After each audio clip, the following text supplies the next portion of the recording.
Welcome back, parishioners, and all of y'all, all of our favorite Bible study people. Just anyone who listens to this is kind of our favorite Bible study people. So yeah, thanks for that. And we're done. We're done with Numbers. Wow. Like, look at that. It happened. We came, we saw, we conquered the land of Canaan. So here we are. And actually, that's what I want to talk about first. And it's interesting because when I was kind of looking up like what the current land of Israel is versus the land of Canaan and all of these borders and stuff that we talked about. Yeah, it looks like the Bible has a lot of contradictions because I didn't realize, but in Exodus, there was some like delineated like borders in Exodus. Oh, really? Which was fascinating. Yeah. Like, of Canaan specifically, like it was described.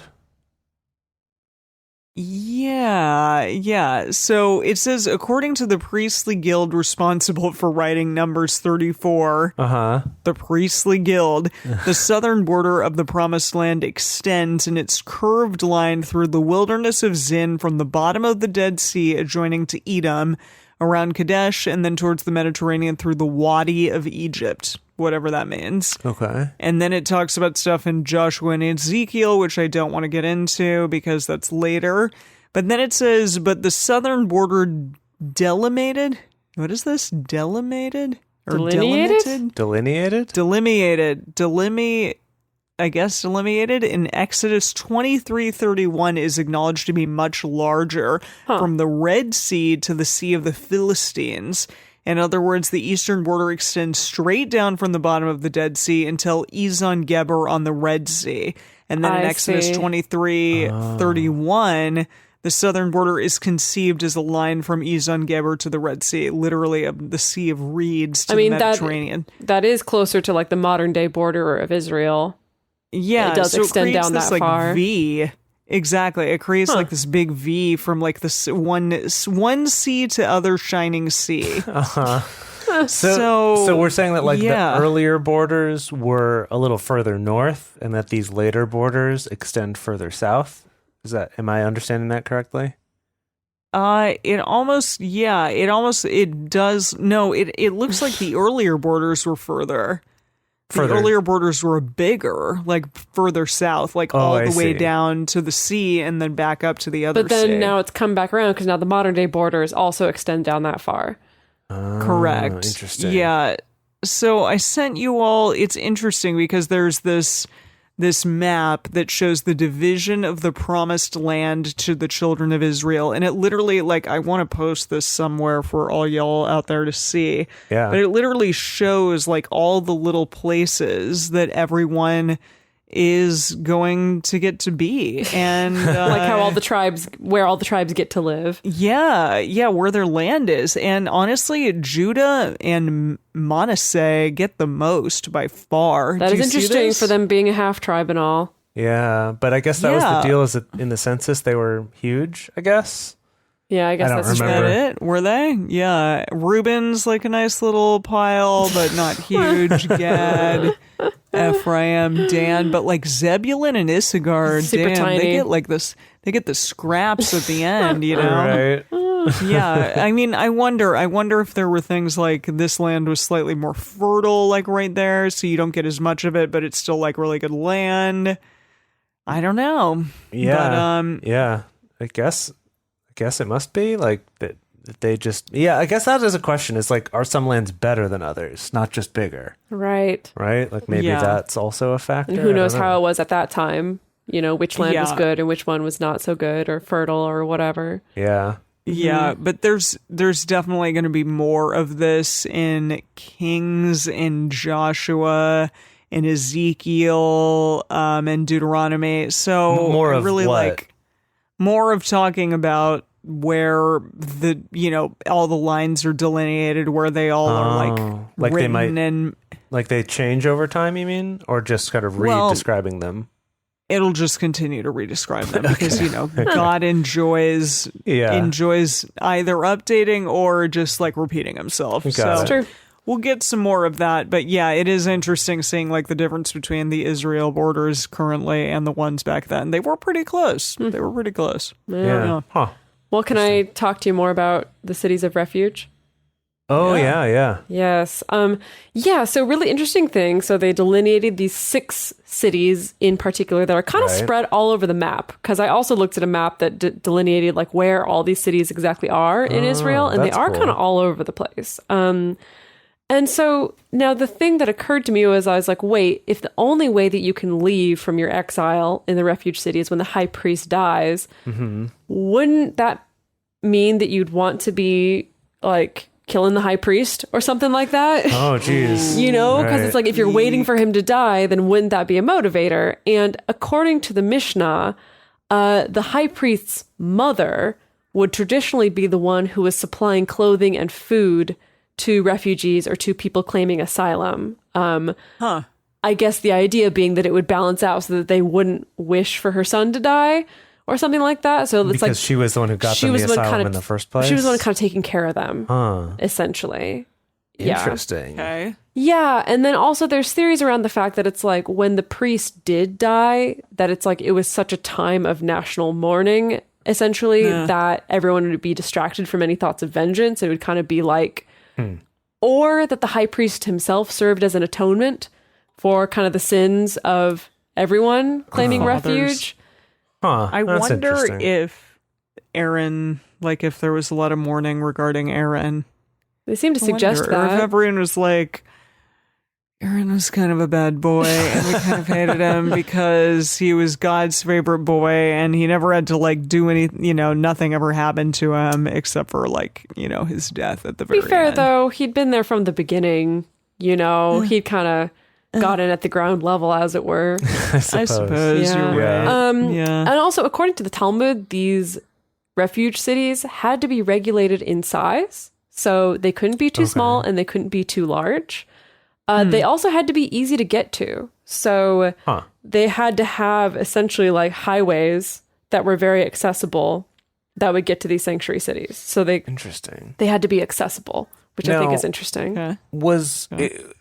I imagine that there's other people who live in these sanctuary cities who are not refugees, right? Who are not accidental murderers. Yes. So like that's a weird deal too. Like, it is. How did you end up in that city? Is it like, I see a business opportunity because I'm okay with this, and like I know they, need cobblers or whatever, so I'm going to move my business there. Maybe. Or was it like, I know they're a captive audience, so they can't go shop around for other cobblers. Exactly. So they got to pay my prices. Yeah, I wonder. Yeah, I'm not sure.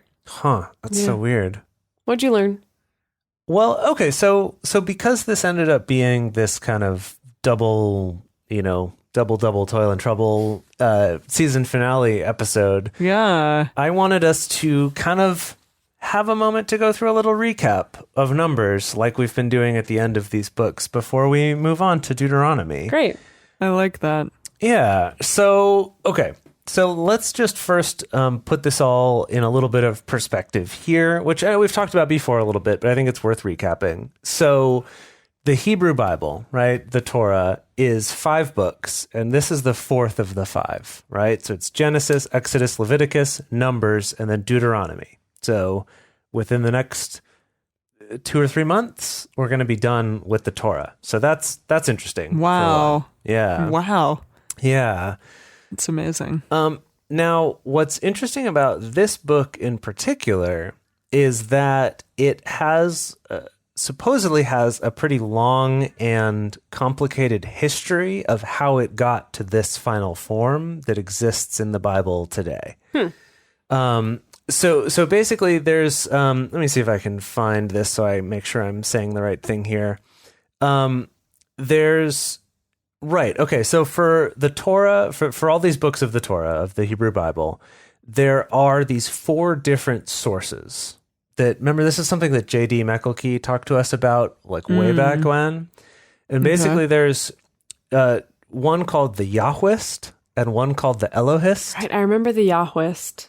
And those are often treated as the same, actually. I learned that today.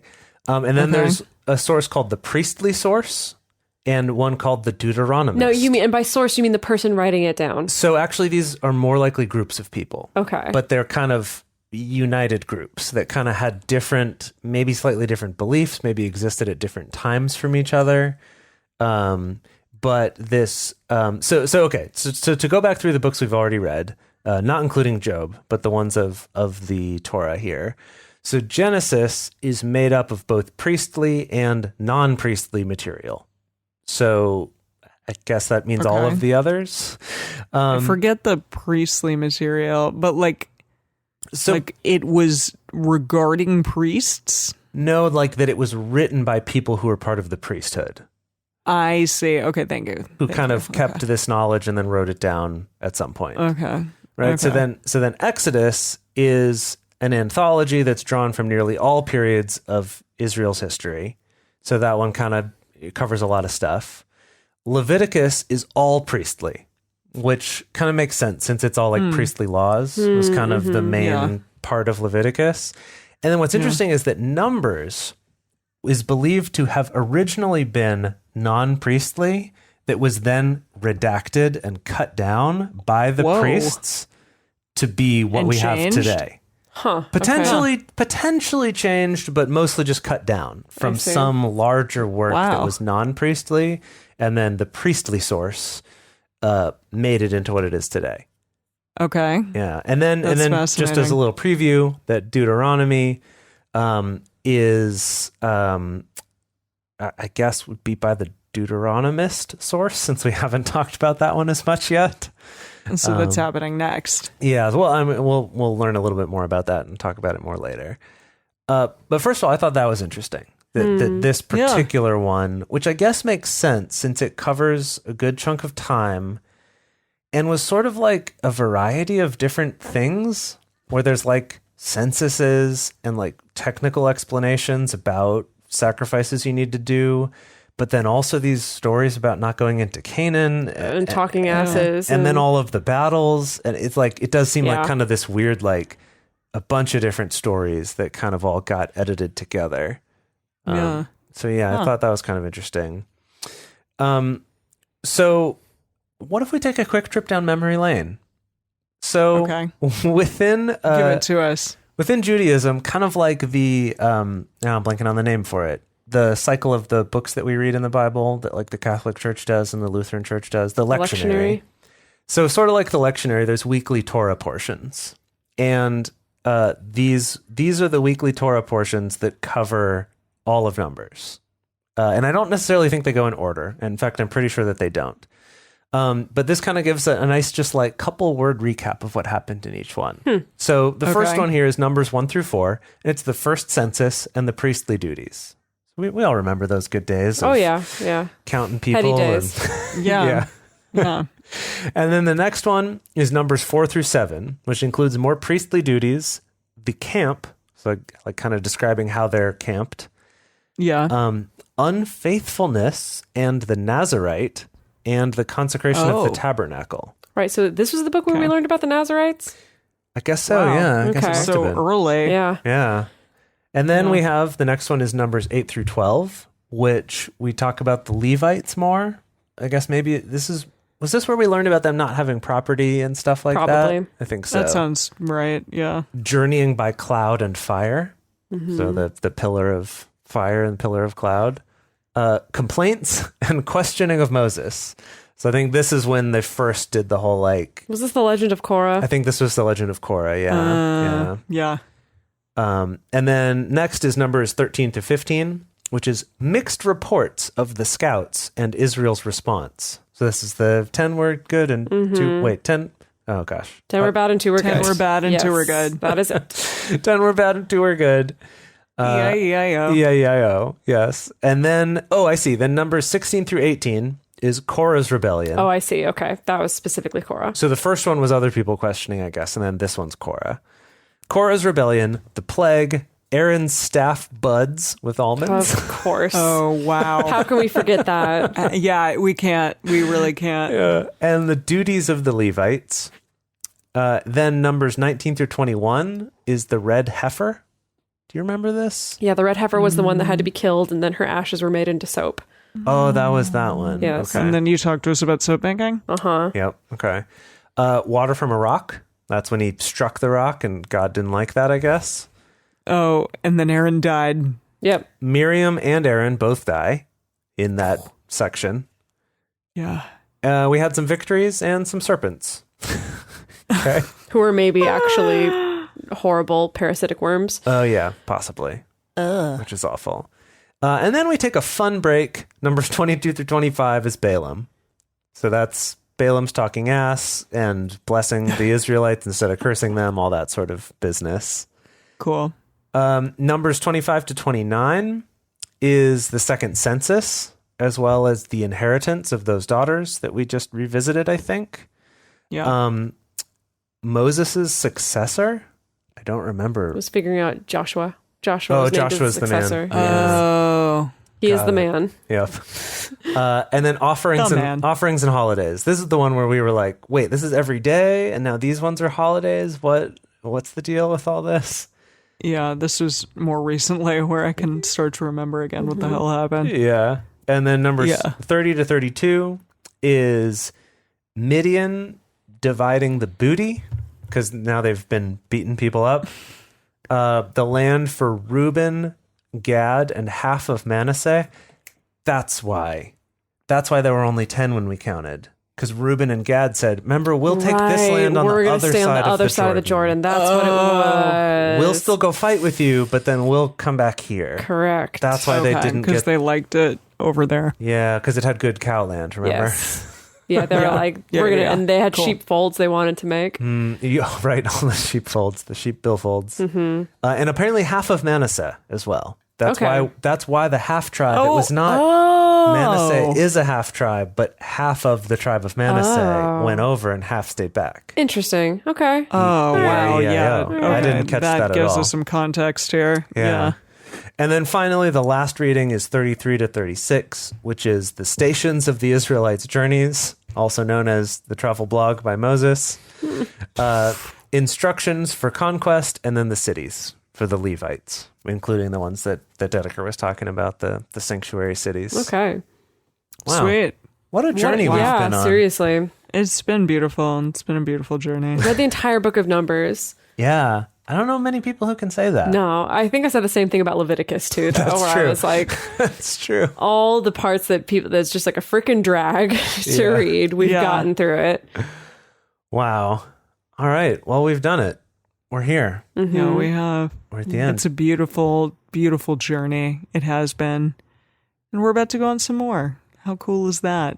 Yeah. We're going to start our journey next week into the world of Deuteronomy, which maybe we should look up what that means, because I don't know. I learned it once and I forgot it promptly after. I'm sure we'll find out by the time next week rolls around. Yeah. Let's hope so.